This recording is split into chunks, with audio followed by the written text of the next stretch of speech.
I just try to maintain focus, you know, and I know I'm going to hear it. I mean, I'm a sports head, so I'm watching everything that goes on around sports. So, you know, I know the transactions that are happening, what's going on, and teams setting up for that summer, you know, for that July 1st moment. I mean, because it's going to be probably the biggest free agency in NBA history with myself and Dwayne and Omari and Chris Bosh. That's just to name a few. So I think when that time comes, I'm going to make my decision. He made it clear that's unlikely. I signed a contract in 2006 with an option. And it would have made no sense for me to sign that contract if I didn't want to keep my options open. So I'll let you fill in the blanks. Back when LeBron signed his current deal, the trend for star players was to take maximum money for maximum years. But LeBron purposely wanted a shorter deal to free up the franchise to spend more money on role players and give him the option of leaving if he wasn't convinced Cleveland was a place he could win. Apparently, he needs more convincing.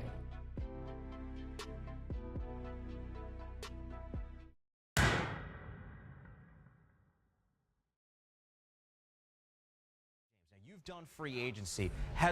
Do you think a loss like what we saw in this year's can affect him long-term on whether or not he wants to stay in Cleveland? It's too early to determine. This is the end of LeBron James' 6th season. And for all of the comparisons to Michael Jordan, for example, he didn't win his championship to his 7th season. Now, over the weekend, LeBron met up with Dwayne Wade, Chris Bosh, to talk about their future together in Miami. The trio are friends. You had a close relationship with Michael Jordan, other big stars when you played. Did you guys ever talk about playing with each other outside the Dream Team?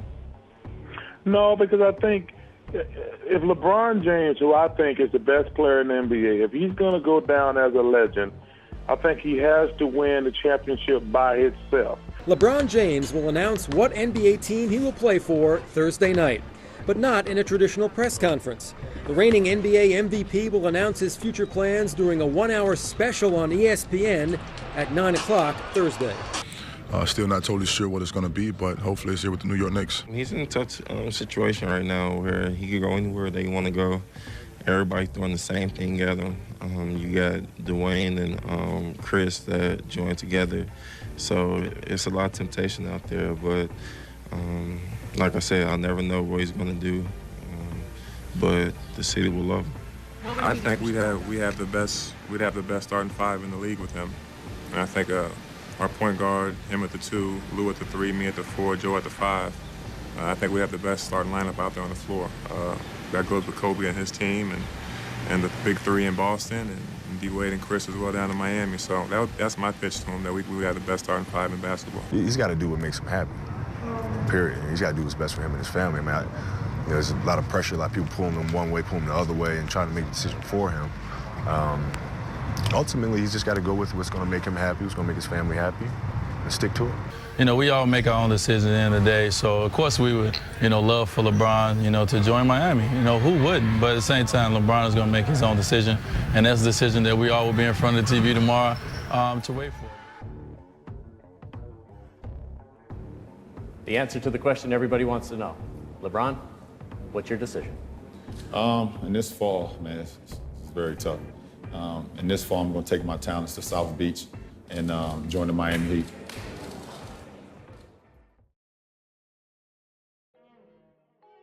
It's crazy when I look back at this 10 years later. I remember being a 13-year-old kid watching all this unfold and not knowing what to expect. And now I look back at it 10 years later, and I can really say that this one extremely bold move completely reshaped the NBA forever. Now, let's take a deep dive into this situation in its entirety. In 2006, LeBron was only 2 years in and the FIBA World Cup was going on. Now, to say the least, Team USA was pretty embarrassing. We finished 3rd place with the world's greatest players. Like, that didn't look good. But when you really look at it, it seems to be a legitimate reason for that. LeBron, D-Wade, and Bosh, their minds weren't center focused on just Team USA basketball. They had their minds set on way bigger things.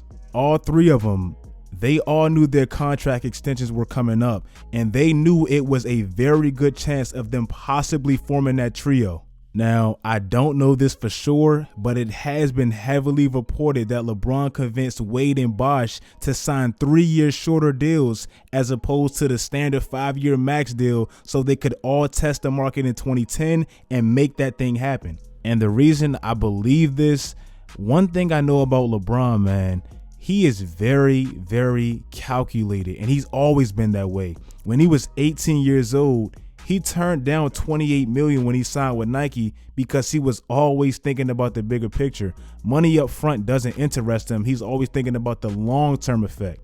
So, like I said, reportedly, he convinced them, they did it, and it worked beautifully. Fans, coaches, and basically everybody in Cleveland, they knew they had to get this stuff together, man, because LeBron was obviously peeking at the future, and he wasn't just going to stay forever just because y'all drafted him. And as everything unfolded, it pretty much set up perfectly for them to form that trio. All three of them were pretty dissatisfied with their current teams, and they all had a legitimate reason to go. And they did. First, Bosh and Wade signed with the Heat and took significantly less money than they could have, which obviously opened up the door wide open for LeBron to join, and it happened. LeBron, he had the biggest balls in the world that day. He announced he was joining Miami live with 13 million thirsty fans watching and about 75% of them being disgusted. But forget how arrogant and how bold it came across and all that. I get it. It was damn near like watching a man divorce his family live on TV as their family just sat there helplessly. So I get why people were mad. But you have to admire how calculated his mechanism was. What mattered to LeBron was doing it and doing it his way.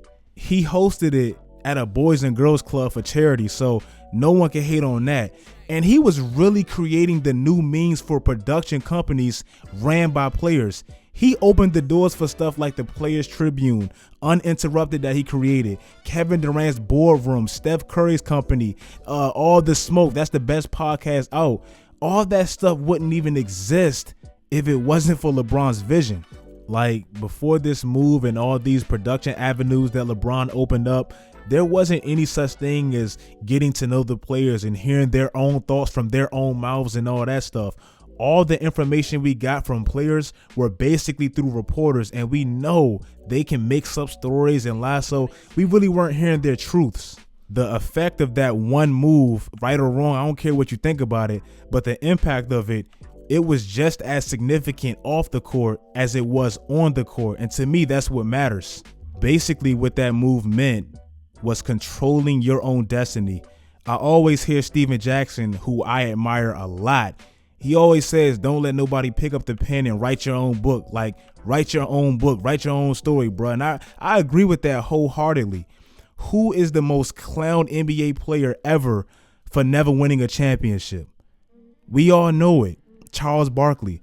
Charles Barkley, he can't speak about a ring for more than 10 seconds without somebody interjecting and pointing out the fact that he never won. Like, despite all his greatness and all his accomplishments, that's always going to be his label. LeBron basically took the bullets for anybody that doesn't want to have that label and they want to chase their best opportunity. He took the bullets for it. And also, look at it like this.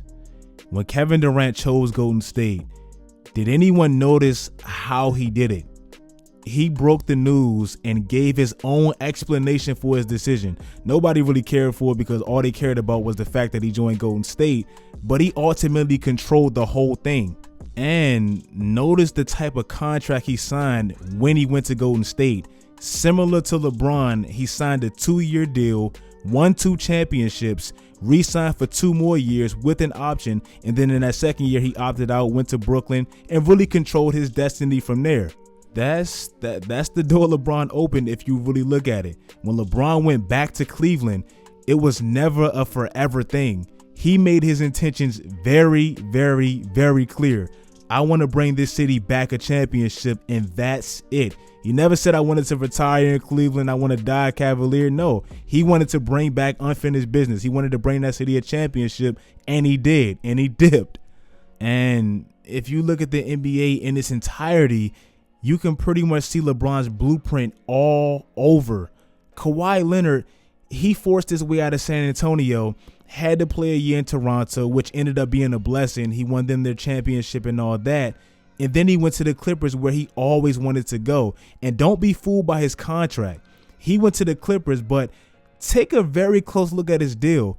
He really only signed for 2 years. He signed a 3-year contract, with that 3rd year being an option, so he can be a free agent again in 2021. That's not a forever thing. That wasn't always a thing. If you look at most NBA stars who recently joined a new team, they all essentially signed a 3-year deal, with that 4th year being an option so they can retest that market. LeBron kind of created that. In 2018, when LeBron declined his Cavaliers player option and he tested the market and went to the Lakers, as we all know, do y'all remember how he announced he was joining the Lakers? Like, it was the most boring, dry-looking announcement I've ever seen for a move of that magnitude. Basically, his sports agency just put out, 3-time champion, 3-time MVP, 4-time MVPs. Yeah, he's joining the Lakers. Like, it was so boring because that's how he wanted it. I mean, he literally created those production companies for that exact reason. Now, in conclusion, I feel like post-Jordan, the chase for greatness was always perceived to be suffering and pain to get to that type of dominance. And the Jordan blueprint, quote unquote, that's unrealistic. Like, Kobe had to go through all the ups and downs with the Lakers and figure it out because he's the franchise guy, quote unquote. But he's Kobe Bryant and that's Michael Jordan. And they got Phil Jackson and Scottie Pippen and Shaq. Everybody's not going to be fortunate enough to get in that situation. What if you're like Kemba Walker?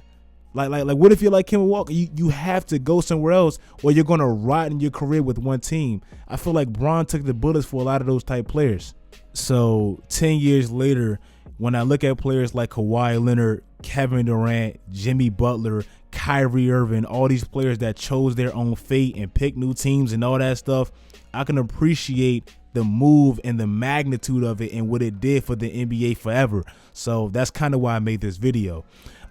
If you guys like the video, make sure you guys leave a like. Drop in the comments what you guys think this move did for the NBA, any ideas, whatever. If you like the video, like, comment, and subscribe. Follow my social media sites. Do all that great stuff, guys. And until next time, as always, stay tuned.